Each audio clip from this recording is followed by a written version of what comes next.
Most stroke survivors don't know this, but your brain can start rebuilding movement pathways even before your arm and hand actually start to move. Today, I'm going to show you 4 evidence-based strategies to improve arm and hand movement after stroke, whether you're starting with some or none at all. Let's get into it. Technique number 1 is mental practice, also sometimes called motor imagery. And this is where instead of physically moving your affected side, you are vividly imagining yourself doing it. And I know what you might be thinking, that sounds way too simple to actually work, but the research shows us otherwise. Studies have shown that when you vividly imagine doing a movement, it actually lights up the motor areas in your brain in the same way as if you were actually physically doing that movement. And for stroke survivors who have very little to no movement at all, this is huge because this means that your brain is still capable of rebuilding motor pathways even if you don't have access to active movement yet. Now, there are several different ways that you can implement mental practice, but my preferred model is the PETLET model, and it stands for physical, environment, task, timing, learning, emotion, and perspective. Now, I don't need to go through all of those things, and I don't want you to let those ideas intimidate you.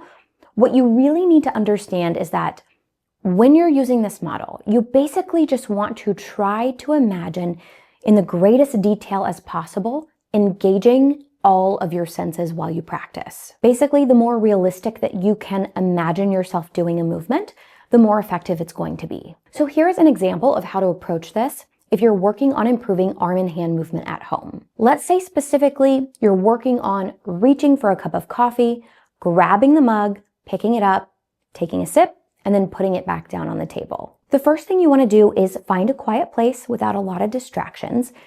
If you're able to be in the same environment as where you'd actually be doing that task, fantastic. So in this example, maybe you're sitting down at a kitchen table or a dining room table. Maybe you actually put a coffee mug on the table in front of you. Then you're going to want to close your eyes and imagine these movements in as much detail as possible. So as you reach for the coffee mug, does your arm brush the table? Do you feel the weight of your arm? Do you smell coffee brewing? Is the mug warm to your touch? Do you feel your fingers close around the mug? Do you feel the heaviness of the mug as you lift it to your mouth and the warmth as the coffee goes down your throat? Then do you feel the lightness as you place the mug on the table and release your grip and move your arm back to that starting position? The best time to implement this is before your active home rehab routine. So let's say that those movements are what you're actually physically going to work on in your home rehab routine today. Take 10 to 15 minutes to go through a mental practice activity of those exact same movements before you actively try to do those things. When you use mental practice or motor imagery in conjunction with your home exercise or home rehab routine, you are going to get the most bang for your buck. Technique number 2 is passive and active assisted range of motion. Passive range of motion just means that you or a caregiver is passively moving your arm and hand through range of motion without you actually actively moving anything. Active assisted range of motion just means that maybe you have a muscle contraction or a little bit of movement. So as you are helping to move your arm and hand, or a caregiver is helping, you're also trying to activate the muscles at the same time. Now, when you're practicing movement, even movement that you're not able to actively generate yourself, this is still sending sensory signals from your muscles, your joints, your tendons, your ligaments, and your skin, all to the brain and giving that sensory input. And those signals are going to help maintain your brain's map of that weak arm and hand. Basically, what you're trying to do is keep the lines of communication open between your brain and your arm and your hand, even when the signal isn't strong enough or clear enough to produce active movement. And there are really 2 ways to go about this.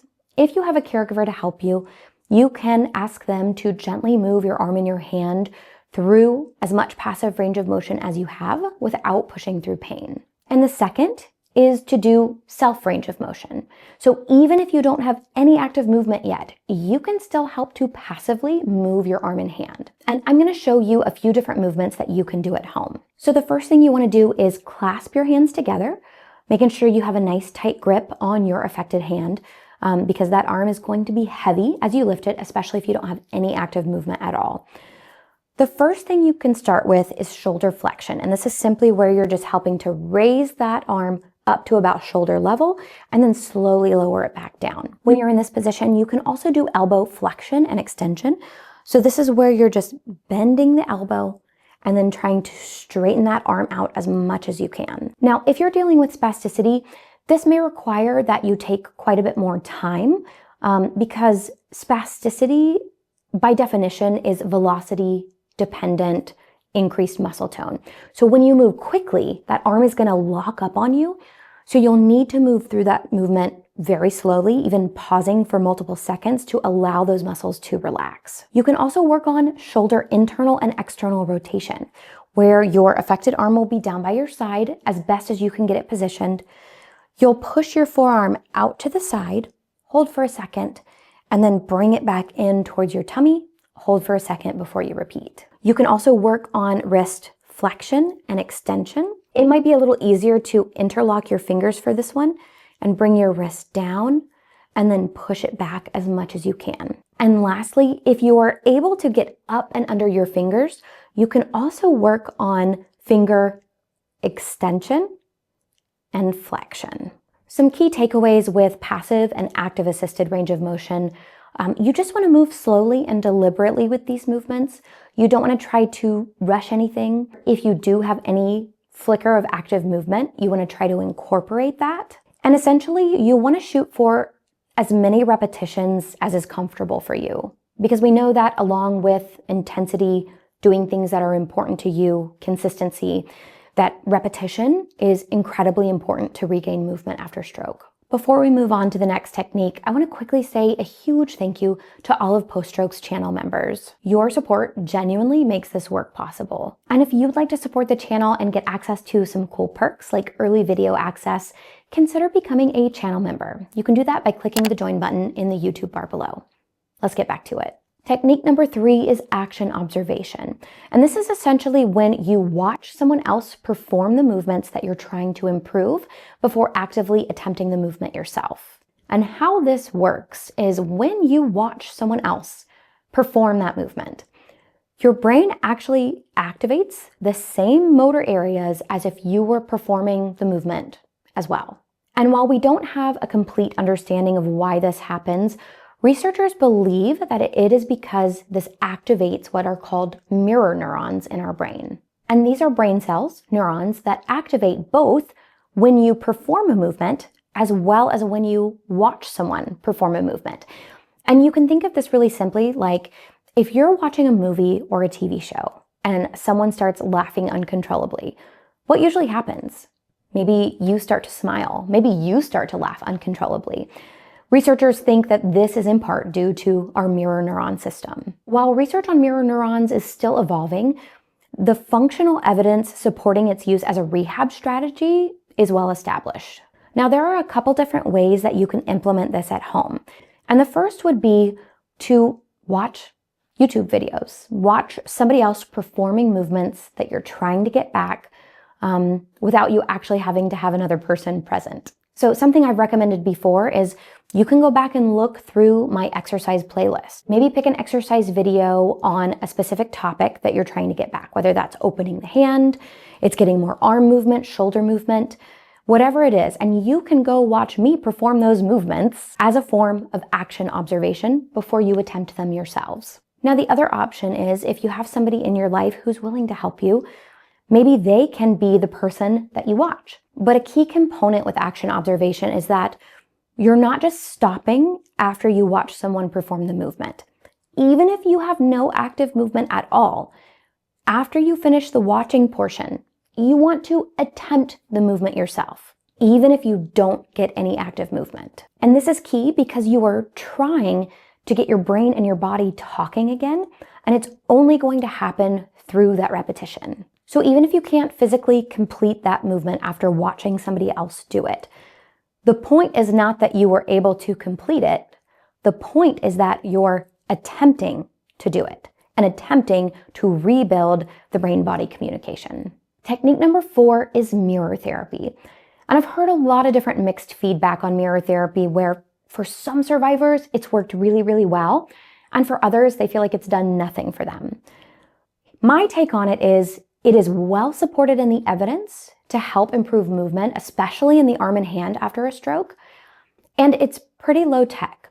It's not going to cost a ton, especially if you build your own mirror therapy box, where I actually have a video you can check out here, how to do that on a budget. You don't have to go out and buy a $70 mirror therapy box. So if it's easily accessible to you, something that you're willing to try, it's something that you should consider trying. And essentially how this works is you put a mirror down the midline of your body, aka down the middle, and that's so when you look into it, you are actually looking at the mirror image of your unaffected arm. So that unaffected arm is going in front of the mirror, your affected arm is going behind the mirror. Your brain is seeing the mirror image and it looks like your affected side. So your brain is essentially being tricked into thinking that your affected arm and hand are moving. And that visual input activates those motor areas in your brain as though you were actually moving your affected side. Now, if this is something that you're wanting to try at home, of course, go check out that video on how to build your own DIY mirror box. But some movements that you can practice in the mirror when you're trying to regain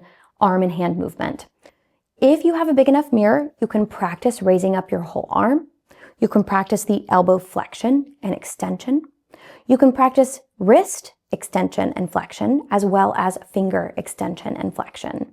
Again, you're going for increased repetitions, even though you're not actively working the affected side. If you do have some movement in your affected side, you can practice that movement behind the mirror as well. Do keep in mind that if this is the first time you're trying it, you may feel a little emotional, maybe a little sad, because you will be seeing what looks like your affected arm and hand moving. So just keep that in mind.